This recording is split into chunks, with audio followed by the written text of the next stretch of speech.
ದೇವರು ಸಂಪ್ರದಾಯದ ಅಸೆ ಚಿತ್ರವನ್ನ ದೇಶಕ್ಕೆ ಪರಿಚಯಿಸಿದ ಸೊರಬ ತಾಲೂಕಿನ ಪ್ರತಿಭೆ ವಿಶ್ವನಾಥ್. ಹಿಮಾಚಲ ಪ್ರದೇಶದ ಕುಲು ಮನಾಲಿಯಲ್ಲಿ ನಡೆದ ಒನ್ ಸ್ಟೇಟ್ ಒನ್ ಆರ್ಟಿಸ್ಟ್ ಕಾರ್ಯಾಗಾರದಲ್ಲಿ ಭಾಗವಹಿಸಿ ತನ್ನ ಗ್ರಾಮೀಣ ಪ್ರದೇಶದ ಅಸೆ ಚಿತ್ತಾರದ ಕೈಚಳಕ ತೋರಿಸಿ ಪ್ರಶಂಸೆ ಪತ್ರವನ್ನ ಪಡೆದಿದ್ದಾರೆ ವಿಶ್ವನಾಥ್ ರವರು. ಮಲೆನಾಡಿನ ಭಾಗದ ದೇವರು ಸಂಪ್ರದಾಯದಲ್ಲಿ ಮದುವೆ ಸಮಾರಂಭಗಳಿಗೆ ಅಸೆ ಚಿತ್ತಾರ ಇಲ್ಲದೆ ಯಾವುದು ನಡೆಯುವುದಿಲ್ಲ. ವಿಶ್ವನಾಥ್ ಅವರು ಸೊರಬ ತಾಲೂಕು ಎಚ್ಚೆ ಗ್ರಾಮದ ಪ್ರತಿಭೆಯಾಗಿದ್ದು, ಇವರು ಚಿಕ್ಕ ವಯಸ್ಸಿನಿಂದಲೂ ಕೂಡ ಅವರ ತಾಯಿ ಬಿಡಿಸುತ್ತಿದ್ದ ಅಸೆ ಚಿತ್ತಾರ ಬಿಡಿಸುವುದನ್ನ ನೋಡಿಕೊಂಡು ಬೆಳೆದವರು. ಅವರ ತಾಯಿಯ ಕಲೆಯನ್ನೇ ಮುಂದುವರಿಸಿಕೊಂಡು ಬಂದು ಹಿಮಾಚಲದ ಕೊಲ್ಲು ಮನಾಲಿಯಲ್ಲಿ ನಡೆದ ಕಾರ್ಯಾಗಾರದಲ್ಲಿ ಭಾಗವಹಿಸಿ ಪ್ರಶಂಸೆ ಪತ್ರವನ್ನ ಪಡೆದುಕೊಂಡಿದ್ದಾರೆ. ನಮ್ಮ ಸೊರಬ ತಾಲೂಕಿನ ಹಿರಿಮೆಯನ್ನ ಹೆಚ್ಚಿಸಿದ್ದಾರೆ ಎಂದರೆ ತಪ್ಪಾಗುವುದಿಲ್ಲ. ನಮಸ್ಕಾರ, ನನ್ನ ಹೆಸರು ವಿಶ್ವನಾಥ್ ಜಿ ಇಕ್ಕೇರಿ, ಹೆಚ್ಚೆ, ಸೊರಬ ತಾಲೂಕು. ಈ ದಿನ ನಾನು ಹಿಮಾಚಲ ಪ್ರದೇಶದ ಕುಲು ಮನಾಲಿಯಲ್ಲಿ ನಡೆದಂತಹ ಒನ್ ಸ್ಟೇಟ್ ಒನ್ ಆರ್ಟಿಸ್ಟ್ ಎಂಬ ಕಾರ್ಯಾಗಾರದಲ್ಲಿ ಭಾಗವಹಿಸಿ ನಮ್ಮ ಸಾಂಪ್ರದಾಯಿಕ ಕಲೆಯಾದ ಹಸೆ ಚಿತ್ತಾರವನ್ನು ಅಲ್ಲಿ ಅನಾವರಣಗೊಳಿಸುವಲ್ಲಿ ಯಶಸ್ವಿಯಾಗಿದ್ದೇನೆ. ಆ ಒಂದು ಕಾರ್ಯಾಗಾರದ ನಂತರ ಊರಿಗೆ ತಿರುಗಿ ಬಂದ ಕ್ಷಣದಲ್ಲಿ ನಮ್ಮ ದೇವರ ಸಮುದಾಯದಿಂದ, ದೇವರ ಅಧ್ಯಯನ ಕೇಂದ್ರದಿಂದ ನನಗೆ ಇಲ್ಲಿ ಒಂದು ಸನ್ಮಾನ ಕಾರ್ಯಕ್ರಮವನ್ನು ಮಾಡಿದ್ದಾರೆ. ಈ ಒಂದು ಸನ್ಮಾನ ಕಾರ್ಯಕ್ರಮದಲ್ಲಿ ಭಾಜನರಾಗಿ ಹಾಗೆ ಈ ಒಂದು ಹಸೆ ಚಿತ್ತಾರ ಎಂಬುದು ಕೇವಲ ಮದುವೆ ಮನೆಗಳಲ್ಲಿ ಮಾತ್ರ ಸೀಮಿತವಾಗಿದ್ದ ಹಸೆ ಚಿತ್ತಾರವನ್ನ ರಾಷ್ಟ್ರೀಯ ಮಟ್ಟದಲ್ಲಿ ಗುರುತಿಸುವಂತ ಪ್ರಯತ್ನ ನನ್ನಿಂದಲೂ ಒಂದು ಚಿಕ್ಕ ಪ್ರಯತ್ನ ಆಗಿದೆ. ಈ ಒಂದು ಪ್ರಯತ್ನಕ್ಕೆ ನಮ್ಮ ಸಮುದಾಯದ ಎಲ್ಲ ಮಹಾನ್ ವ್ಯಕ್ತಿಗಳು ಕೂಡ ನನ್ನನ್ನು ಕರೆಸಿ ಗೌರವಿಸಿದ್ದಾರೆ. ಅವರಿಗೆ ನಾನು ಯಾವಾಗಲೂ ಚಿರಋಣಿಯಾಗಿರ್ತೇನೆ. ಕಲೆ ಯಾವಾಗಲೂ ನಿಂತ ನೀರಲ್ಲ, ಇದು ಮುಂದಿನ ಪೀಳಿಗೆಗೆ ಹರಿದು ಹೋಗ್ಬೇಕು. ಹಿಂದಿನ ದಿನಗಳಲ್ಲಿ ನಮ್ಮ ತಾಯಂದಿರು ಮಾತ್ರ ಈ ಕಲೆಯನ್ನ ಮಾಡ್ತಾ ಇದ್ರು.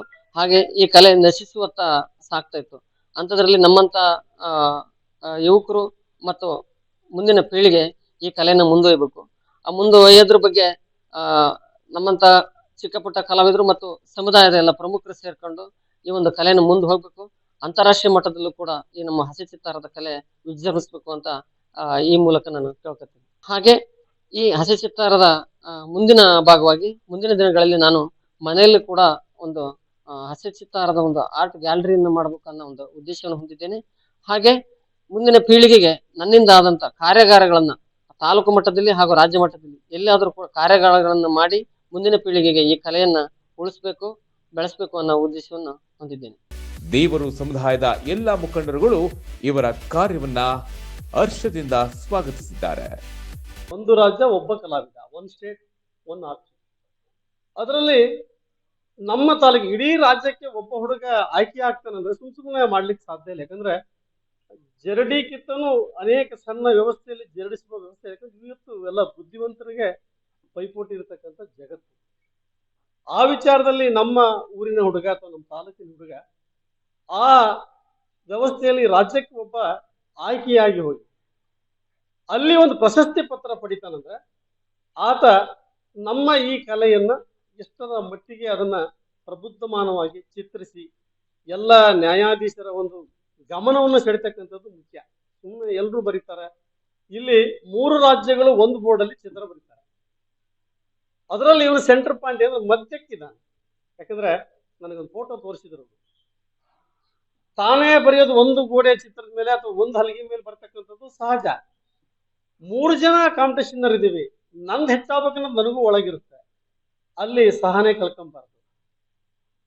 ತನ್ನ ಕೈ ಕುಂಚವನ್ನು ಇಲ್ಲಿ ನಡುಗಿಸಿದ ಹಾಗೆ ಬಹಳ ವ್ಯವಸ್ಥಿತವಾಗಿ ಈ ಹಸೆ ಚಿತ್ತಾರವನ್ನು ಮಧ್ಯ ಬರಂಗ್ ಮಾಡಿ ಆ ಕುಳಿತಿರುವ ನ್ಯಾಯಾಧೀಶರ ಮನವನ್ನು ಗೆದ್ದು ಒಂದು ಪ್ರಶಸ್ತಿಯನ್ನು ಪತ್ರ ಪಡೆದಿರ್ತಕ್ಕಂಥ ವಿಶ್ವನಾಥರವರಿಗೆ ನಾವು ನಮ್ಮ ಜನಾಂಗದ ದೇವರ ಹಸೆ ಚಿತ್ತಾರ ಕಲೆಯ ಸಾಂಸ್ಕೃತಿಕ ರಾಯಭಾರಿ ಅಂದ್ರೆ ತಪ್ಪಾಗಲಿಕ್ಕಿಲ್ಲ.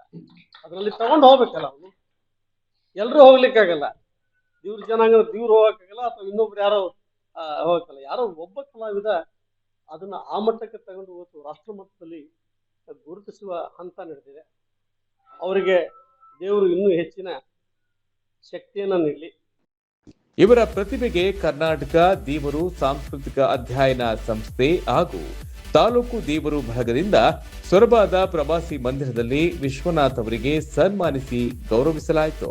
ಈ ಕಾರ್ಯಕ್ರಮದಲ್ಲಿ ಕರ್ನಾಟಕ ದೇವರು ಸಾಂಸ್ಕೃತಿಕ ಅಧ್ಯಯನ ಸಂಸ್ಥೆಯ ಎಲ್ಲ ಪದಾಧಿಕಾರಿಗಳು ಹಾಗೂ ದೇವರು ಸಮುದಾಯದ ಎಲ್ಲ ಮುಖಂಡರುಗಳು ಭಾಗವಹಿಸಿದ್ರು. ಇಂತಹ ಎಷ್ಟು ಪ್ರತಿಭೆಗಳಿಗೆ ಉತ್ತಮ ಅವಕಾಶ ಸಿಗಲಿ, ಸಿಕ್ಕಂತ ಅವಕಾಶಗಳು ಉತ್ತಮ ರೀತಿಯಲ್ಲಿ ಎಲ್ಲ ಪ್ರತಿಭಾನ್ವಿತರು ಬಳಸಿಕೊಳ್ಳಲಿ ಎಂಬುದೇ ಜನತಾ ಮೀಡಿಯಾದ ಆಶಯವಾಗಿದೆ. ವಿಜಯಗೌಳಿ, ಜನತಾ ಮೀಡಿಯಾ, ಸೊರಬ.